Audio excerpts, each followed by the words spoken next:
Eh bien bonsoir et bienvenue pour cette foire aux questions hebdomadaire. On est très heureux de vous retrouver. Alors on manque un peu de questions, donc au fur et à mesure vous pouvez aussi nous poser des questions parce que on sera très heureux d'y répondre, parce qu'à défaut de questions, ben on arrête, hein. Non, mais plus personne n'a de questions. Maintenant qu'on est déconfiné, chacun revient à son activité. L'un à son champ, l'autre à son mariage, le troisième parce qu'il a une nouvelle paire de bœufs qu'il doit essayer. Voilà. Et donc les gens n'ont plus rien à faire d'aller s'intéresser à ce qui se passe au banquet de noces. Voilà. Donc, mais bon, sinon on va inventer des questions, hein. On arrivera bien. Donc surtout n'hésitez pas, on prend toutes les questions. Donc on va commencer quand même parce qu'on a quelques-unes. Après, il y a surtout plein de questions que tu as mis de côté parce qu'on ne les comprenait pas. Oui, bon, on verra. On y viendra peut-être. Bon, on y viendra peut-être. En tout cas, il y en a une, déjà, je vais baisser le son de mon téléphone. Une question sur Pentecôte, puisque après tout, dimanche prochain, c'est Pentecôte. Donc, pourquoi et comment, je sais pas, les premiers chrétiens ont-ils transformé la fête de Shavuot en Pentecôte? Oui, parce qu'en effet, la fête, juste pour expliquer, la fête de Pentecôte se situe en même temps que la fête de Shavuot chez les Juifs. La fête de Shavuot, donc la question continue et dit ce que signifie la fête de Shavuot. C'est le don de la Torah par Dieu, il est transmis par Moïse. Est-ce que c'était pas suffisant? Alors notre auditrice, correspondante, je comprends qu'ils aient adopté les dates des fêtes romaines. Bon, bah oui, l'ennemi haït, mais enfin, bon.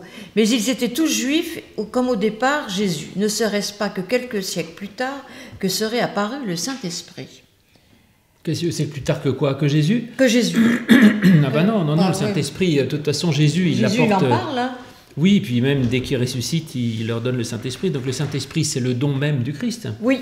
Maintenant, dire que la fête juive suffisait, oui, je ne veux pas être désagréable avec nos frères juifs, on peut dire que le judaïsme se suffit à lui-même et on peut très bien se contenter de l'Ancien Testament.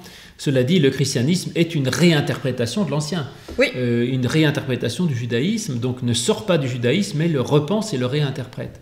Cela dit, le judaïsme a toujours aussi réinterprété les fêtes païennes qui précédaient, c'est-à-dire que Pentecôte, si c'est devenu la fête du Saint-Esprit, c'était la fête des récoltes à l'origine, et toutes les fêtes juives étaient à l'origine des fêtes absolument païennes qui ont été spiritualisées. On avait parlé effectivement de la fête des tentes et du Hosanna, la fête des rameaux. On avait dit qu'à l'origine c'était une fête d'appel de la pluie, donc voilà, pourquoi pas, hein, une fête très très païenne, et puis de là on a dit que ce qu'on demandait c'était pas forcément l'eau physique et biologique, mais que c'était de l'eau spirituelle. De même, là c'est la fête des récoltes, la fête de l'abondance, de la moisson. Et tout à coup, les Juifs ont dit l'important, c'est pas forcément la récolte matérielle, c'est de recevoir une autre richesse qui est celle de la parole de Dieu. Et puis, nouvelle réinterprétation par les chrétiens qui dit l'important, c'est pas tellement le don de la loi, parce qu'en fait, il faut bien dire que la Pentecôte juive, c'est quand même le don d'une loi. Hein. Oui, c'est le don de la Torah. La loi sur le Sinaï, la Torah, et dire maintenant, il ne s'agit plus d'une loi écrite, mais il s'agit d'une parole qui est une parole de grâce et qui est donnée universellement à tout le monde, puisque la Torah n'a été donnée qu'aux Juifs au Mont Sinaï, et là c'est donné à tout le monde, d'où la multiplicité des pays mentionnés, et qu'il s'agit d'une nouvelle loi qui n'est plus une loi, mais qui est en fait un appel en mission rempli de la grâce du Saint-Esprit. Oui, j'irai dans ton sens. En fait, la loi n'est compréhensible que quand on a l'esprit. C'est pour ça que la fête de... Mais je pense que ça existe aussi dans le judaïsme. Il est probable que les chrétiens ont mis l'accent sur le don de l'esprit, parce que pour comprendre et interpréter la loi, il faut du discernement, il faut l'esprit. Donc la loi sans esprit serait lettre morte, comme nous dit l'apôtre Paul.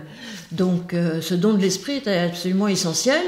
Bon, en plus de ça, après il y a des petits arrangements avec le temps, et puis le fait que ça se passe à Pentecôte, ça a bien servi les apôtres, hein, que ça se passe juste 50 jours après Pâques. Après, on verra, je ne sais pas si c'est vraiment 50 jours après Pâques que ça soit passé. C'est parce qu'en fait la fête de Shavuot, c'est une des grandes fêtes de pèlerinage, et donc il y avait beaucoup de monde à Jérusalem pour être témoin de ces apôtres qui avaient, suivant les uns et les autres, soit reçu l'Esprit, soit été pleins de vin doux, je ne sais pas, qu'est-ce que vous préférez comme... Mais donc on voit bien quand même que les Écritures savent surfer avec la tradition. Donc les chrétiens ont réinterprété la fête de Shavuot, mais ça ne s'oppose pas, voilà, on vient, on rajoute une couche, on oriente un peu autrement, et puis c'est comme ça a toujours été comme ça. Et comme tu disais, de toute façon, au départ, c'est même pas des fêtes juives, tout ça, c'est des fêtes païennes. Donc voilà. Cela dit, moi, je serais plus rigoureux que toi. Tu dis, en fait, on rajoute une couche et en fait, on garde la loi, simplement, il faut l'esprit pour comprendre la loi. Moi, j'irais plus loin que toi en disant, il y a même plus de loi, c'est-à-dire que non seulement c'est une réinterprétation, mais on remplace la loi par le Saint-Esprit. C'est-à-dire que là-dessus, je suis très paulinien en fait. La loi, c'est l'Ancien Testament, là, il n'y a plus de loi du tout. Et à la Pentecôte, il n'y a pas de loi. La seule chose qui est dite, c'est les merveilles de Dieu. Et par conséquent, on remplace un Dieu qui vient nous donner des exigences par simplement le témoignage des merveilles de Dieu. Et donc, on est dans l'émerveillement et dans une grâce première. Et à partir de là, on est envoyé en mission. Mais pour moi, il n'y a plus de loi du tout. C'est-à-dire que le Saint-Esprit et les merveilles de Dieu remplacent la loi. La loi est caduque et on est dans un nouveau système qui est pas de rajouter une couche, c'est un nouveau système différent pour moi. Oui, mais moi, là où je ne suis pas tout à fait d'accord avec toi, c'est que je ne vois pas la loi comme... dans ce que tu dis, même chez Paul, la loi, c'est pas ça. Je veux dire, et même chez les Juifs, la loi, c'est la libération. Voilà, moi, je suis l'Éternel ton Dieu qui t'ai fait sortir du pays d'Égypte, donc qui t'ai libéré. Donc, et pour les Juifs, c'est la première parole. Ils commencent pas par dire tu aimeras ou tu n'aimeras pas ou tu ne tueras pas. Ils commencent par dire je suis le Seigneur ton Dieu qui t'ai fait sortir du pays d'Égypte. Alors ça dépend ce qu'on appelle la loi ou même la Torah, parce que c'est pas le don de la loi, c'est le don de la Torah. Et la Torah, c'est plus qu'une loi, c'est plus que les 10 paroles. C'est tout un récit, c'est le récit d'un peuple qui est libéré par son Dieu. Et je pense que et du coup, c'est l'esprit qui permet d'interpréter comme ça aussi. La loi, elle n'est pas caduque, la loi, elle reste. Et même chez Paul, il y a encore des lois. Ce qui pointe Paul, c'est plus la ritualisation. Et ce que pointe Paul, c'est le fait qu'on puisse se justifier en disant moi j'ai fait ça, donc je suis juste. C'est pas du tout ça. Mais bon, ceci dit, il faudrait travailler Paul. Comme je travaille un peu Jacques en ce moment, du coup, je suis amenée à retravailler Paul. Chez Paul, on ne peut pas dire qu'il élimine complètement la loi. Ça dépend ce qu'on appelle loi. Alors, je te rejoins sur ce qu'est la loi. Serait quelque chose qui nous enferme et qui nous oblige. Mais personnellement, je pense que ce qu'on appelle la Torah, c'est pas des commandements et des préceptes, c'est plus large que ça. Enfin, Paul oppose quand même clairement, hein, et nous sommes plus sous la loi mais sous la grâce, donc on ne peut pas être à la fois sous la loi et sous la grâce. Donc pour moi, la loi, c'est la loi de Paul, et c'est la loi parce que je lis le Nouveau Testament, et quand j'entends loi, j'entends ce que dit Paul. Voilà, mais non, mais après il dit, tout est résumé dans cette unique parole, tu aimeras ton prochain comme toi-même, donc c'est bien de la loi, ça aussi. Donc ça dépend, je pense qu'il faut redéfinir ce que Paul appelle la loi. Bon, bref, alors en tout cas, il s'agit d'une réinterprétation. Et cette réinterprétation n'est pas simple, mais en tout cas l'important c'est que je me permets de le maintenir, c'est qu'on n'est plus sous la loi, mais qu'il s'agit on est sous l'esprit, et qu'en tout cas il est nulle part question de loi dans la Pentecôte chrétienne.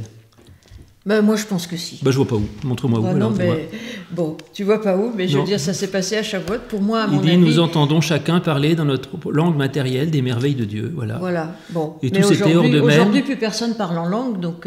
Si, il y a quelques. Alors, on a quelques frères et sœurs qui parlent en langue. Mais je crois que ça n'a rien à voir avec ça, puisque nos frères et sœurs qui parlent en langue, ils parlent dans une langue que personne ne comprend. Alors que là, c'est le contraire, c'est-à-dire qu'en fait, tout le monde comprend ce que les frères disent. Donc c'est l'inverse du parler en langue que l'on vit dans beaucoup de nos communautés, où il faut un traducteur pour essayer de faire en sorte que les gens puissent éventuellement comprendre ce que certains disent.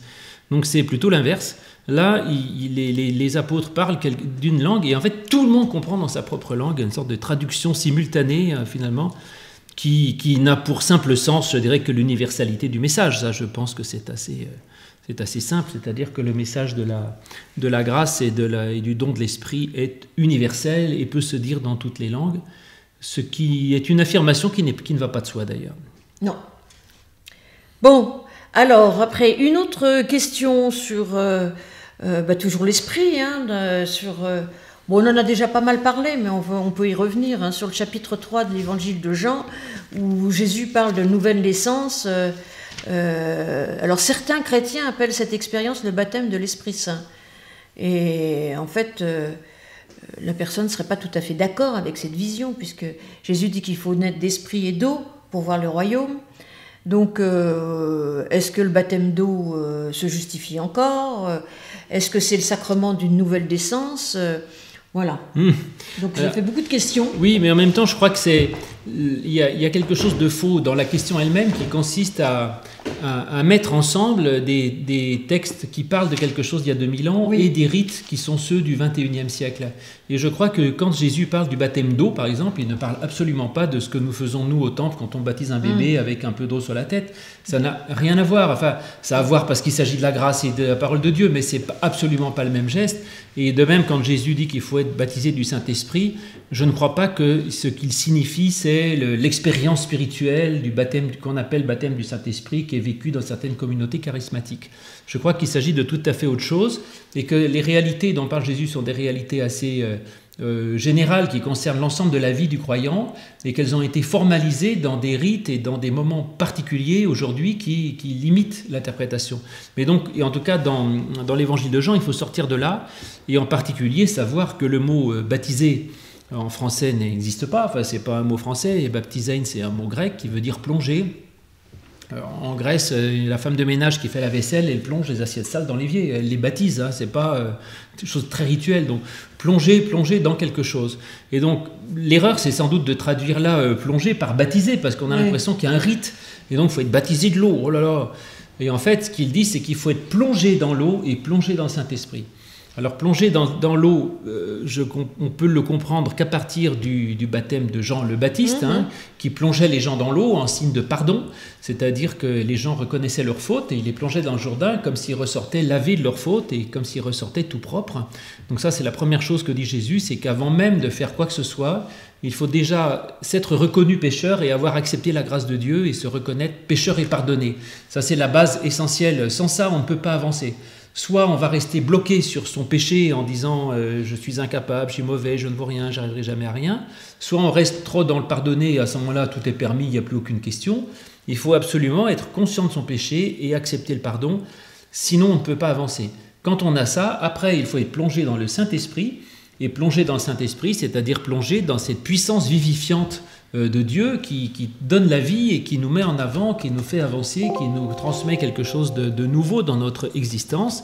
Et ça, c'est pas un événement à un temps donné dans notre vie, c'est une expérience quotidienne et commune de ce que doit faire tout croyant. Et c'est ce que nous devons sans cesse essayer de faire, de nous replonger dans le Saint-Esprit qu'est la présence de Dieu. Donc c'est comme ça que je le comprends. Et après, les ritualisations peuvent avoir du sens, mais en bon calviniste, je me méfie toujours des rites et je préfère revenir au texte. Oui, mais je pense que de toute façon, quand Jésus parle du baptême d'eau, il fait en effet référence au baptême de Jean-Baptiste, qui était un baptême pour le pardon des péchés, et qui n'a rien à voir avec justement le baptême chrétien, puisque le baptême chrétien, on est pardonné d'avance. C'est-à-dire qu'à l'époque de Jésus, à chaque fois que vous commettiez quelque chose de pas très bien, il fallait aller se replonger dans l'eau pour être lavé des péchés. Or, nous, on est lavé d'avance, par grâce. Ce qui ne veut pas dire qu'on fait n'importe quoi, ça c'est autre chose. Mais donc, en effet, c'est un baptême d'eau et d'esprit.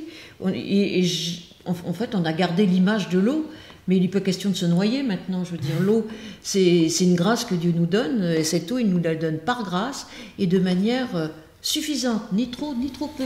C'est pour ça qu'on en met très peu sur les bébés. Oui, et surtout, le baptême que nous faisons, nous, n'a rien à voir avec un baptême par immersion. Oui. Le baptême de Jean-Baptiste était un baptême de pardon des péchés. Le baptême que nous faisons sur les bébés n'est pas un baptême de pardon des péchés parce qu'il ne s'agit pas d'une eau purificatrice, ce n'est pas une eau dans laquelle on plongerait le bébé comme s'il ressortait tout propre. C'est une eau en petite quantité qui, dans la Bible, est le symbole de la grâce, effectivement, comme l'eau de la rosée, l'eau de la pluie ou l'eau d'une source qui coule, à l'opposé de l'eau de la rivière ou d'un bain dans lequel on se trempe. Donc en fait, le baptême qu'on appelle par affusion, c'est-à-dire ce que nous faisons nous, de mettre un peu d'eau sur la tête, n'a rien à voir avec le baptême par immersion que font nos collègues baptistes, hein, qui lui est un baptême d'adulte, de quelqu'un qui reconnaît sa faute, mais l'un signifie la conversion, signifie le pardon de Dieu, le pardon des péchés, et le nôtre, baptême par affusion avec une petite quantité d'eau, signifie la grâce offerte à tous. Donc c'est pas le même baptême, c'est idiot, c'est d'appeler par le même nom qu'est le mot baptême. Oui. Quant au baptême de Jean-Baptiste, c'est encore un troisième baptême, puisque c'était pas un baptême chrétien, la preuve c'est que c'était avant que Jésus ait prêché. Et puis comme tu l'as dit à l'instant, probablement que le baptême de Jean-Baptiste était quelque chose auquel recouraient les croyants plusieurs fois à la suite, c'est-à-dire qu'ils ne faisaient pas baptiser une fois dans leur vie, et ils retournaient régulièrement au Jourdain se faire baptiser par Jean, comme aujourd'hui des catholiques vont, enfin où allaient, maintenant ils n'y vont plus, au confessionnal pour se faire pardonner leurs péchés. C'était en fait l'équivalent de la confession ou du sacrement de pénitence chez les juifs, chez les catholiques, le fait de faire un rite d'ablution. Ce que faisait Jean-Baptiste, c'est ce que faisaient plein de juifs. Quand on va aujourd'hui en Israël... C'est ce qu'ils font encore dans les rites de purification. Bien sûr, le mikvé. Et quand on va à Masada, on voit des bassins et des bassins et des bassins et des bassins dans lesquels les juifs se trempaient en permanence à l'époque pour signifier le pardon des péchés. Donc c'était quelque chose de très courant. Et aujourd'hui, alors... Bon, nous on ne trempe plus, mais cela dit, on annonce quand même le pardon des péchés. Oui. Chaque culte a toujours une liturgie qu'on appelle pénitentielle, c'est-à-dire qui dit la confession des péchés et l'annonce de la grâce. Le reste, on peut discuter, hein, on peut y voir ce qu'on veut dans la liturgie. Mais depuis le début du christianisme, dans une liturgie chrétienne, il y a toujours eu la confession des péchés et l'annonce de la grâce. Sans ça, il n'y a pas de liturgie chrétienne.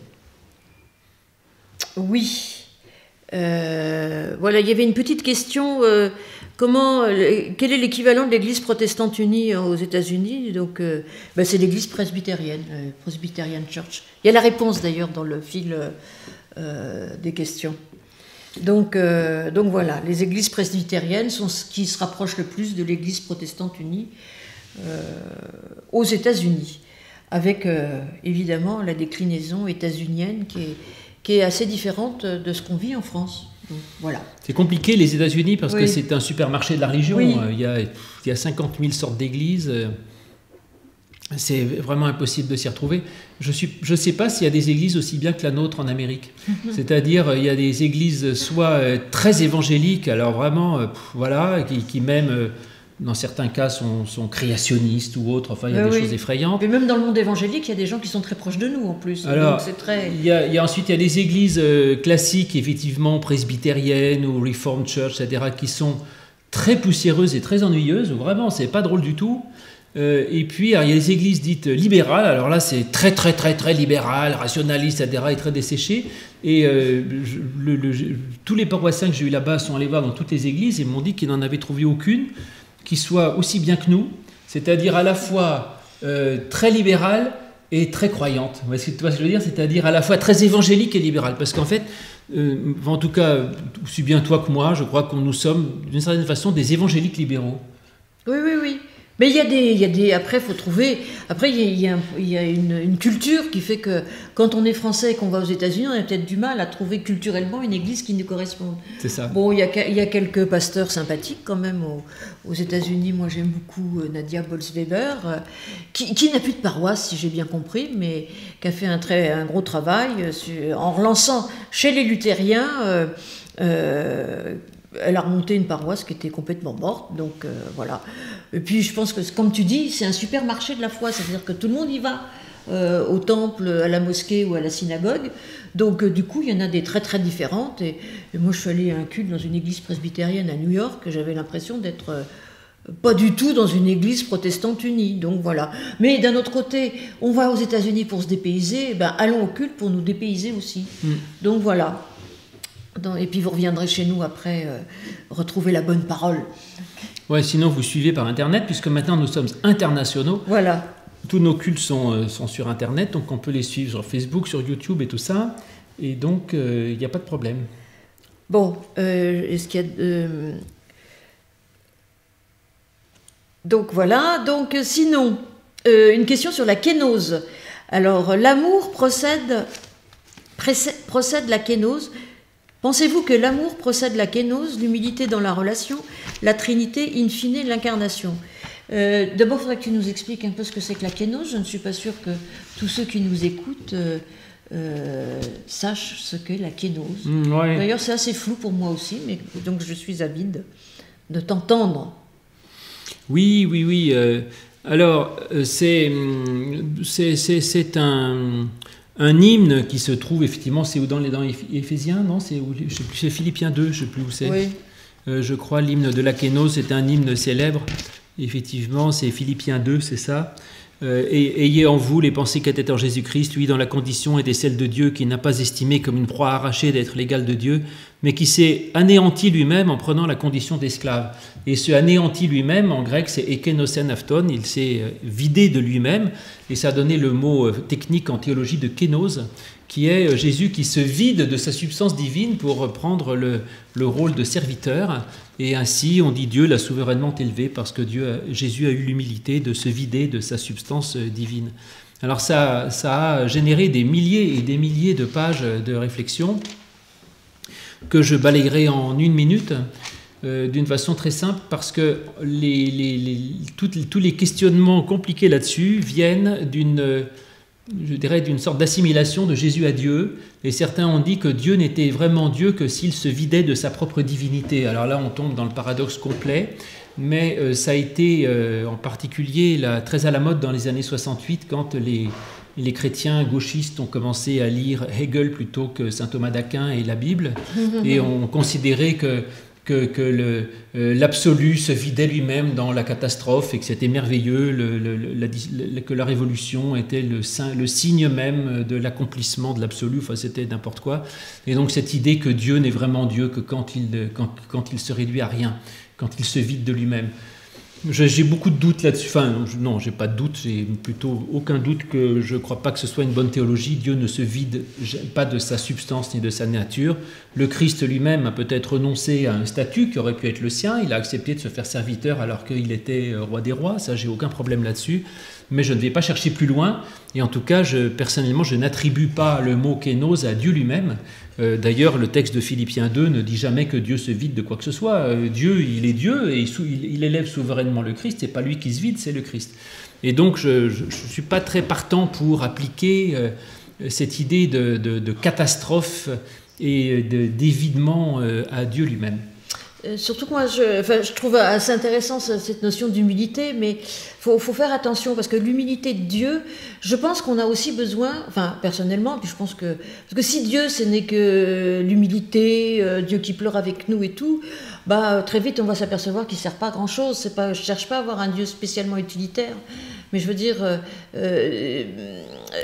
Le faire trop humain et trop proche de nous, à mon avis, c'est une erreur aussi. Alors trop longtemps on a mis Dieu ailleurs, tout puissant, avec son doigt pour nous juger et tout. Alors c'est vrai qu'avoir un Dieu plus proche, humble, mais je pense que d'abord Dieu est tellement différent que ça on dit.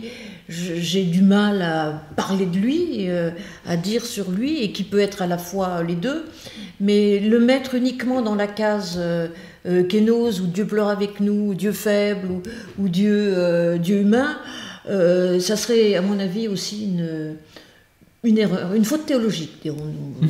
Je pense. Oui, alors, en même temps, c'est très à la mode. Hein. Il y a en particulier le théologien Jürgen Moltmann qui a écrit un livre il y a quelques années déjà, hein, le temps passe vite, qui s'appelait « Ce Dieu crucifié », je crois, hein, « Ce Dieu crucifié », et qui disait justement qu'il croyait dans un Dieu qui était crucifié, donc un Dieu qui est mort sur la croix, et pour lui c'était très important, ce Dieu qui s'incarne en Jésus-Christ et qui donc meurt sur la croix.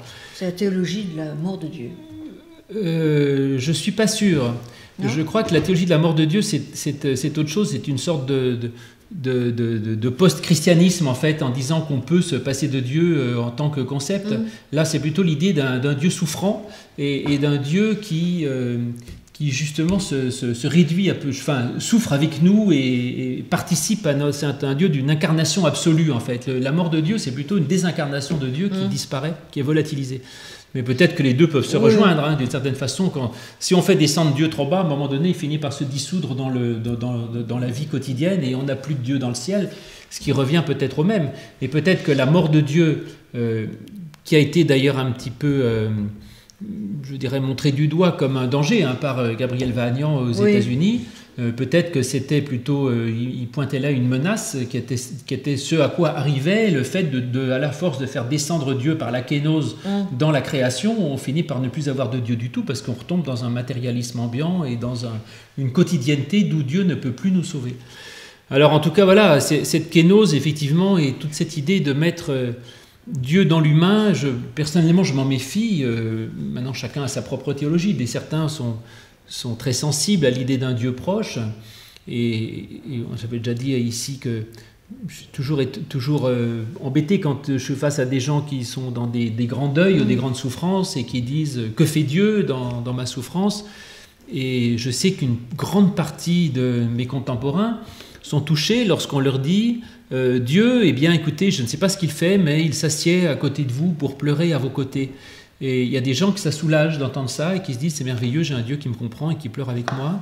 Moi, ça m'angoisse, si Dieu pleure avec moi, c'est comme si j'ai un sauveteur qui commence à couler en même temps que moi. Moi, je préfère un sauveteur qui flotte qu'un sauveteur qui coule. Même ça me rassure de ne pas mourir tout seul, mais enfin bon, à un moment donné, je préfère le sauveteur qui me sauve, donc qui ne coule pas avec moi. Mais sans doute, ça dépend des états d'esprit, si vous voulez. Donc je ne veux pas juger ni Moltmann, ni les partisans de la théologie de la kénose, qui aiment ce Dieu qui se réduit, qui s'incarne et qui n'est rien. Moi, j'ai déjà dit, je suis très thomiste, donc Dieu, il est au ciel, et puis point, et puis Jésus-Christ, c'est Jésus, et celui qui se vide, c'est Jésus, c'est pas Dieu. Oui. Voilà, maintenant Dieu s'incarne quand même, donc c'est vrai que Dieu vient... Qu'est-ce que l'incarnation? Est-ce que c'est Dieu qui vient partager notre vie? De la même façon, par l'incarnation en Jésus-Christ, Dieu montre qu'il n'est pas indifférent à notre vie et qu'il y compatit, mais ça ne veut pas dire qu'il coule avec nous. Bon, maintenant, ce que j'aime dans la kénose, c'est dans la vie courante, je crois que c'est pas faux, que parfois il faut arriver à une sorte de vide pour renaître. Donc là, c'est un usage un peu dans la vie courante, une petite morale quotidienne de la kénose, et parfois, il faut toucher le fond, si vous voulez. Il y a certaines personnes, par exemple, qui ont des très grandes épreuves ou qui ont vécu des choses très difficiles, disent qu'à un moment donné, il faut toucher le fond pour pouvoir rebondir et repartir. Et que parfois, même dans un pays où quand les choses vont mal, il faut aller au bout du truc. Et finalement, quand on va au bout du problème, eh bien, il y a une sorte de kénose qui fait qu'on peut rebondir et repartir vers quelque chose de neuf. Tout ça pour dire que les mouvements négatifs ne sont pas toujours désespérants et qu'il peut y avoir des mouvements vers le bas qui sont juste annonciateurs de grands progrès, de grande élévation. J'ai le souvenir même dans mes années d'équitation, une fois où je disais à mon maître, j'ai l'impression, depuis quelques semaines, j'ai l'impression que je n'arrive plus à rien. Il me dit, c'est que vous êtes à l'aube d'un grand progrès. Eh ben, c'est souvent vrai, voilà. Ça c'est la kénose, c'est-à-dire qu'il faut parfois arriver, finalement, je reconnais, je suis pécheur, et pardonner, et on peut renaître, et donc il faut il faut mourir pour renaître. Oui. Et ça c'est vrai pour le Christ dans la kénose, c'est aussi ce que dit Paul, il dit nous devons mourir au péché, mourir en Christ pour renaître à une vie nouvelle, et c'est tout le thème de la résurrection, tant qu'on ne meurt pas d'une certaine manière, on ne peut pas renaître. Oui, et puis bon, c'est vrai que ça pose, de toute façon, toutes les manières de dire Dieu, de penser Dieu ont leurs limites, et c'est vrai que la kénose est aussi, ou la mort toutes ces théologies un peu parallèles sont des réponses à la question du Dieu tout-puissant et du problème du mal. C'est-à-dire que c'est vraiment quelque chose, c'est une impasse, tout le monde a essayé de le penser, personne n'est arrivé à une solution tout à fait compréhensible, valide, et voilà. Mais ça fait partie aussi, je pense, ça nous renvoie à notre humilité, puisqu'il est question d'humilité. Et ça nous renvoie au fait que justement, on n'est pas tout puissant et qu'on ne peut pas tout comprendre. Et que finalement, Dieu, d'ailleurs, il y a quelqu'un qui dit Dieu est Dieu, nom de Dieu, ça c'est sûr, et qu'il faut laisser de temps en temps. J'aime pas le mot mystère parce que ça renvoie à une théologie aussi que j'aime pas spécialement, mais faut garder. Faut accepter de ne pas tout comprendre et que moi je crois en même temps au Dieu Tout-Puissant et en même temps au Dieu qui s'approche et qui vient vivre avec moi, y compris dans mes douleurs. Mmh. Oui, voilà. Ne pas tout comprendre, évidemment, puisque oui. Dieu est au-delà du compréhensible, donc Dieu est au-delà de ce que l'on peut en comprendre, ça je vois bien ce que ça veut dire. Après, là où je suis prêt à admettre une certaine kénose en Dieu, c'est pas tellement en Dieu, c'est dans l'image de Dieu que je m'en fais. Oui. Je pense que les enfants ont une image de Dieu, comme tu le disais, très, très merveilleuse, un Dieu tout-puissant qui peut tout faire, qui peut guérir les maladies, planter des arbres là où il veut, empêcher les tempêtes, etc. Et il faut d'une certaine façon tuer ce Dieu-là pour pouvoir en reconstruire un Dieu qui soit constructif. Donc il y a une nécessité d'une certaine kénose à faire dans ce Dieu fantasmatique de notre enfance. Et que tant qu'on n'a pas, j'allais dire, tué le Père, alors ça c'est vraiment la théologie de la mort de Dieu de Vagnon, tant qu'on n'a pas tué le Père, c'est-à-dire tué ce Dieu des fantasmes enfantins, on reste dans une foi infantile. Et c'est pas grave avoir une foi infantile quand on a 6 ans ou 8 ans, mais avoir une foi infantile quand on a 40 ans ou 50 ans, c'est embêtant. C'est-à-dire qu'à un moment donné, il faut être adulte. Et il faut être adulte aussi dans sa foi. Et je milite, en tout cas moi et toi aussi, pour une foi adulte, c'est-à-dire dans laquelle Dieu n'est pas une sorte de fantasme tout-puissant, capable de faire n'importe quoi parce qu'il peut tout, c'est mon papa et je lui demande, et comme il m'aime bien, il me fera ce que je lui demande parce que mon papa il est plus fort que tout le monde. Ça c'est vraiment du truc d'enfant. Et donc on n'a pas à projeter ces désirs déçus d'enfant, ce désir déçu d'enfant sur ses propres parents, sur un parent imaginaire qui nous donnerait tout ce qu'on veut. Il faut arriver à opérer cette kénose en Dieu, le vider de cela, pour se reconstruire un Dieu qui soit vraiment Dieu et qui ne soit pas ce que j'aimerais qu'il soit. Ça, c'est compliqué, d'accepter un Dieu qui ne soit pas nécessairement ce que je voudrais qu'il soit. Oui, je te rejoins complètement et je pense que, d'ailleurs, l'image de la croix en elle-même, c'est-à-dire ce qui est crucifié, c'est aussi toutes les images d'un Dieu qui pourrait nous, venir à notre secours systématiquement. En tout cas, la manière dont on l'entend. Je ne dis pas que Dieu ne vient pas à notre secours. Dieu vient à notre secours, mais certainement pas toujours là où on l'attend et comme on l'entend. Et donc, l'image de la croix, c'est ça aussi. En fait, c'est les images des dieux archaïques qui a été crucifié. C'est vrai. Bon, finalement, rien qu'avec vos questions, on a réussi à tenir une demi-heure. C'est très bien. Continuez à nous envoyer des questions, mais la semaine prochaine, il n'y aura pas de foire. Non, il n'y en a pas.